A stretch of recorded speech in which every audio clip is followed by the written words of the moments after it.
Alright, so in this video we're going to be looking at finding multiples and factors. Not only are we identifying multiples of numbers, we're being able to use common divisibility tests, finding all the factors of numbers, and then also identifying whether numbers are prime or composite. So there's a bit going on in this lecture, but we'll get through it as efficiently as we can. Ensure that you're trying along with the examples once you get them, and we will have a larger video come out with a lot more examples later on. So when we're thinking about multiples of numbers, we're thinking about a product of a number and a counting number. And so counting number being a 1 onwards. And so if we're looking at multiples of 2, we're thinking of things like 1 times 2, 2 times 2, 3 times 2, 4 times 2, and so on.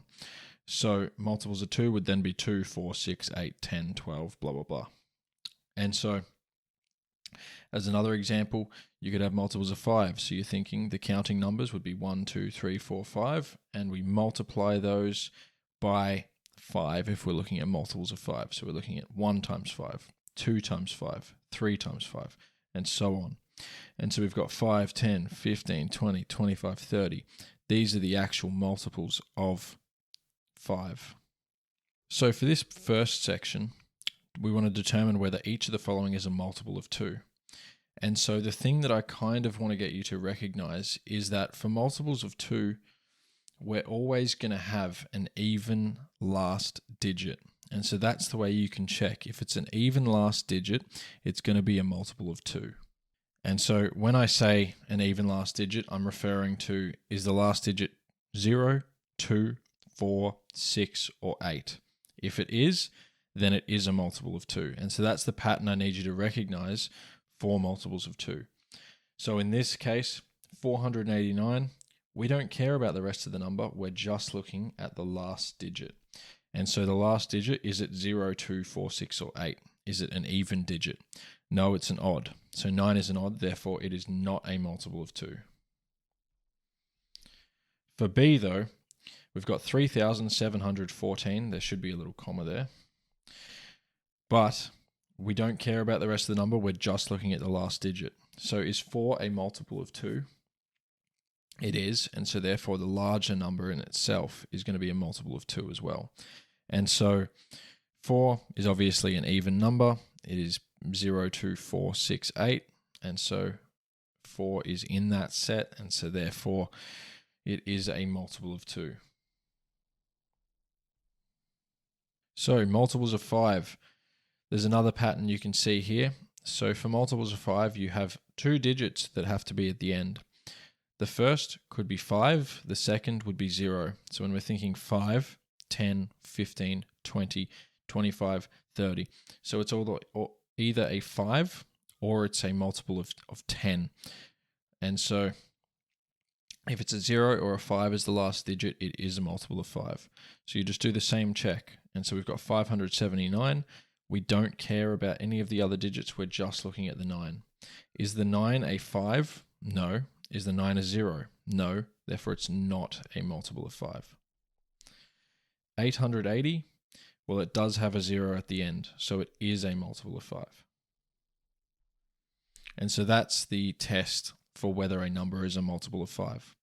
So just to reiterate there, if it's a 0 or a 5 as the last digit, it is a multiple of 5. Determine whether each of the following is a multiple of 10. So this one's even easier. It has to be a 0 at the end. If it's got a 0 at the end, it is a multiple of 10. And so 425, this can't be. We've got a 5 as the last digit, therefore it's not. For B, we've got 350, which is 35 groups of 10. Therefore, it is a multiple of 10. And it has the 0 as the last digit. And so therefore, it is. So for multiples of 3, it's a bit trickier.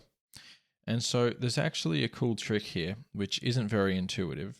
But if we add each of the digits as if they were just single digits, so as an example for 645, if we added 6 plus 4 plus 5, and it was to equal a multiple of 3, therefore we would know that it is the whole number is a multiple of 3 as well. And so all we're saying there is if it's 6 plus 4 plus 5, we'll get a lot smaller of a number than 645. Then we can check. If we're multiplying by 3, we're going to go 3, 6, 9, 12, 15, 18, 21, 24, 27, and then 30, and then that pattern repeats. And so that's the kind of thing we're looking for. And so here we've got 6 plus 4 plus 5. So that's 10 plus 5 is 15. Now we just need to think, is 15 a multiple of 3? Well, it is. It's 5 groups of 3. Therefore, 645 is a multiple of 3. So for 10,519, we go 1 plus 0 plus 5 plus 1 plus 9. So 1 plus 0 is 1, plus 5 is 6, plus 1 is 7, plus 9 is 16. Now 16 is not a multiple of 3. We can't, so it goes 3, 6, 9, 12, 15, 18. So we skip over 16, therefore it's not. So therefore the larger number, 10,519, is also not a multiple. So divisibility. How does this concept relate to what we were just talking about with multiples? So remember, divisibility or division and multiplication are inverse operations. So being a multiple naturally means the larger number can be divided by. And so the way that we say it is, if 645 is a multiple of 5, therefore 645 is divisible by 5. Right? So it means that we can divide 5 and we'll get some number. And so ultimately, if we're using algebraic expressions, we can say that if a number m is a multiple of n, then we can say that that m is divisible by n. And so it's the exact same kind of framework we were just going off. So for 2's, if a number is divisible by 2, the last digit must be 0, 2, 4, 6, or 8. If it's divisible by 3, it has to have the sum of the digits being divisible by 3. 5, if the last digit is 5 or 0. And then same for 10, if the last digit is 0. Now 6 we didn't talk about, but it's actually kind of similar to 2 and 3. And so it has to be divisible by 2 and divisible by 3. So the way that we would check it would be, first we would look if it's divisible by 2, because that's the easier one to see. And so if we have a 0, 2, 4, 6, or 8 at the end, then we know, okay, now I move on to the 3, and I would have to add the digits together and see if it's divisible by 3. And so just to reiterate there, check for 2 first, because it's a lot easier of a test. If it fails that test, then you don't need to worry about checking if it's divisible by 3. If it is divisible by 2, move on, add the digits together, see if those digits add up to a number that is divisible by 3, and then we can say that it's divisible by 6. So determine whether 1,290 is divisible by 2, 3, 5, and 10. So even though the wording is different, this is the exact same thing. And so 1,290, so let's do 2 first. So is the last digit 0, 2, 4, 6, or 8? Well, it's a 0, so it is divisible by 2. For 3, we want to add the digits together. And so we go 1 plus 2 plus 9 plus 0. So 1 plus 2 is 3 plus 9 is 12. Is 12 divisible by 3? Well, we got 3, 6, 9, 12. So it is divisible by 12. By 3, sorry. And so then 5. So 5, we would have to either have a 5 or a 0 at the end. And we do, we have a 0, so it is also divisible by 5. And then finally for 10, we have to have a 0 at the end. And so it does have a 0 at the end, so it's divisible by 10 also. And so that means that all of these are true. So we can divide 1,290 by 2, 3, 5, and 10. Now, just as an extension, I want you to think about, is this number divisible by 6? Well, it has to be, because it's divisible by 2, so that fulfills that criteria, and then it's divisible by 3 as well. And so therefore, it's also divisible by 6, remembering that 2 and 3 are multiples that make up 6. Determine whether 5,625 is divisible by 2, 3, 5, and 10. So I'm just going to write them all down. So 2, 3, 5, 10. And so first 2. So we're just looking at the last digit. Is it 0, 2, 4, 6, or 8? No, it's not. So therefore it's not divisible by 2. And so automatically I know this number is also not divisible by 6. Is it divisible by 3? We have to add the digits. 5 plus 6 plus 2 plus 5, which equals 11, plus 2 is 13, plus 5 is 18. Now 18 is divisible by 3. It's 6 times 3. And so therefore it is. And is it divisible by 5? It has to have the last digit be a 5 or a 0. Well, it is. It's got a 5 at the end. And is it divisible by 10? For it to be divisible by 10, it has to be have the last digit be a 0. And so therefore it's not.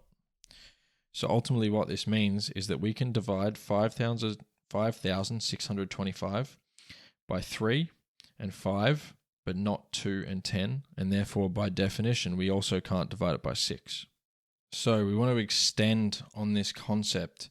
And so we want to talk about factors now. And so multiples are just factors where we're multiplying by a counting number. And it's the same process for factors. And so all we're saying, though, is that if we have a number multiplied by another number and that equals the number we're looking at. So as an example, if we had 18 and we said 6 times 3 equals 18, therefore 6 and 3 are factors of 18. And so that would also mean that it was divisible by 6 and it's divisible by 3. And so these are kind of all the same idea. And so this is really, really useful as we move forward in algebra. But as a general expression, all we're saying is that if A multiplied by B is equal to some number m, therefore A and B are factors of m as long as A and B are integers. And so m would then be the product of A and B. So we know all about products. It just means the result of some multiplication. And so in terms of the steps, what do? We have to first divide the number by each of the counting numbers in order until the quotient is smaller than the divisor. If the quotient's a counting number, the quotient and divisor are a pair of factors. If the quotient is not a counting number, the divisor is not a factor. In common terms, that means if I divide and I get 5 point blah, blah, blah, it's not a factor. So we're only looking for integer numbers, so things like 1, 2, 3, whole numbers. Then we want to list all the factor pairs and then write all the factors in order from smallest to largest. So find all factors of 72. And so the way I approach this is, first of all, I'll write down the number 72. And I'll say, okay, the first thing I'm thinking of, because we're going in order, so we want to start with the counting numbers and we want to divide by 1. So 1 and 72. 1 times 72, well, they're both going to be factors of 72. And so the way that I do this is I separate them as far apart as I can. I might even make it a little bit further. I might not need it, but it's always good. And so all I'm saying is that 1 is the lowest number that could be a factor of 72, while 72 is the highest number that could be a factor of 72. So the rest of our factors are going to be in between those. And as we increase the counting number, we're going to find a decreased other number, which will be another factor. So as an example, here I'll go 1, then 2, but 72 is the factor is multiplied by 1 to get 72, and then there'll be a smaller number that'll multiply by 2 to get 72. And so 2 would be the next counting number. 72 divided by 2 is going to be 36. So then we move on to 3, so the next counting number. Now 3 times 72 will be 24. Now we want to move on to 4. And we'll get 4 times 18 is equal to 72. Now, we would get to 5, but we want to think, is 72 divisible by 5? So for it to be divisible by 5, it has to have a 0 or a 5 at the end, and this one's got a 2. So we can skip 5. We don't want to write it. It'll be a decimal. And so you can always check this on your calculator if you need. Now, is it a multiple of 6? Or is 6 a factor? Well, because we've got 2 and 3 listed as factors, we have to have 6 listed as a factor as well. And so 72 divided by 6 will be 12. Now, what else can we have? So remember that the numbers are going to be in between 6 and 12 now. So we've got it descending from the right-hand side and ascending or increasing from the left-hand side. And so I could go 7, but it's not going to be 7. So then 8. Can I do 8? I can do 8. So we can go 8 and 9. So 8 times 9 is going to be 72 as well. And so now, at this point, you want to think, if I'm ascending from the left with the counting numbers, so I'm up to 8, and I'm descending from the right with the other factors that are multiplied by the counting numbers, can I get a number between 8 and 9? Well, I can't. The next number, if I went up, would be 9, and therefore it would multiply by 8. So I'm just getting the inverse, and that's all I'm going to get from here on out. Once I get up to 12, I'll get 6 back out. But we've already got those factors. And so what you'll find is we've got some factor pairs at this point. So we can't go any further. So those are together. Those are together. Those are together. Those are together, and so on. And so that's why I split them apart. And so now to list out all the factors of 72, you can say 1 times 72. I might actually write this as a little dot. And then we've got 2 times 36. 3 times 18.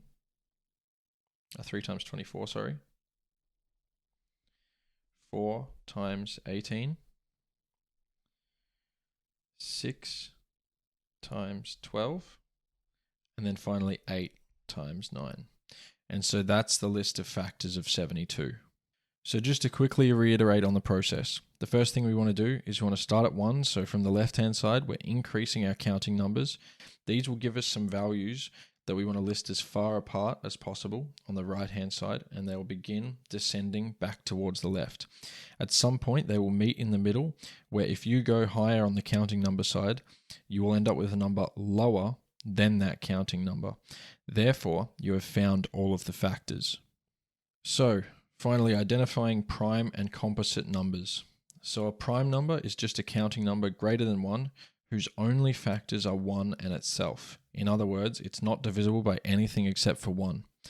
And so the best way to think about this is honestly just trying to remember some prime numbers. And so we're looking at things like 2, 3, 5, 7, 11, 13, 17, and 19.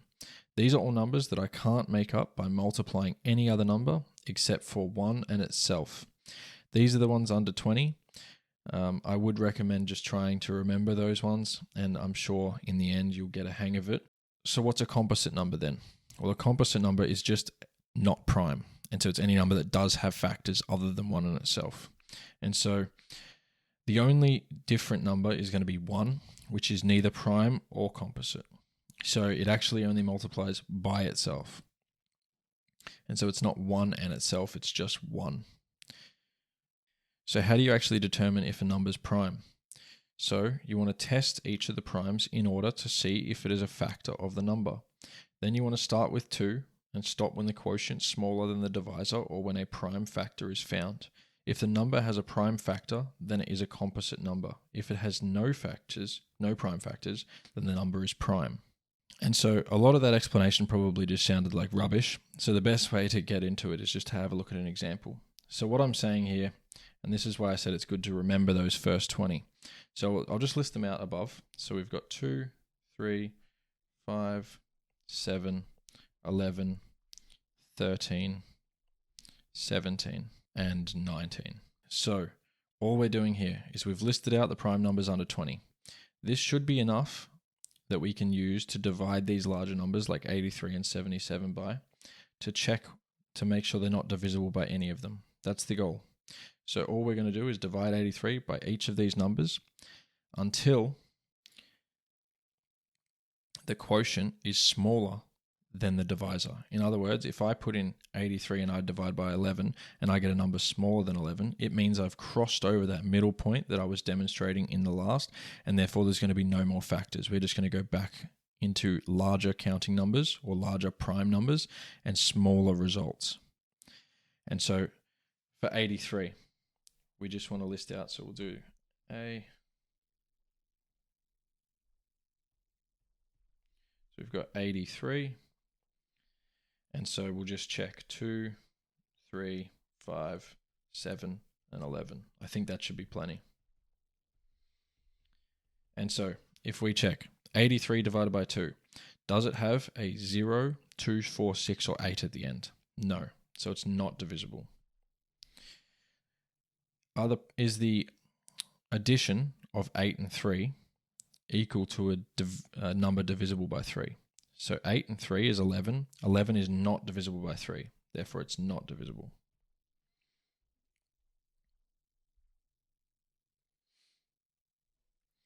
Five, it doesn't have a last digit being 5 or 0. So it's not divisible by 5. 7's a tricky one. Best to just use your calculator. What you'll end up getting is 11.857 and then continuing on. As soon as it's a decimal, it's not divisible. And then 11, you'll end up with 7.545 when you do that on the calculator, which, because it's a decimal, it's also not divisible. Remember that if you're dividing by 11 and it equals a number less than 11, you've finished the process. And so because we got 7.545, therefore, we can say that 83 is confidently not divisible by any number other than itself. And so the only factors of 83 are 1 and 83. Therefore, it is prime. So just to reiterate on the process, all you're going to do is continue to ascend upwards in the prime numbers that we know, not the counting numbers. We don't have to check all of the counting numbers. We just need to check our prime numbers. If any of these are divisible, it is composite.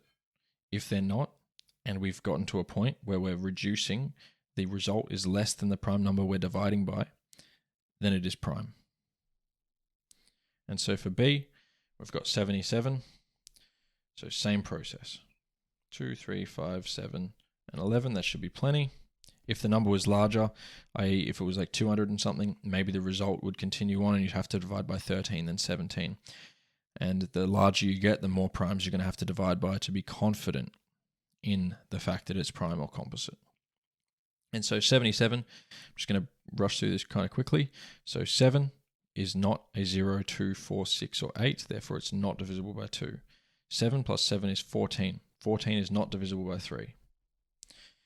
7, the last digit, is not a 5 or a 0. Therefore, it's not divisible by 5. 7 is divisible by 7. Or 77 is divisible by 7. And so we actually get 11 out of this. And so it is divisible, therefore it is a composite number. Now we can stop at this point, but just for completion's sake, what do you think you would get if you divided by 11?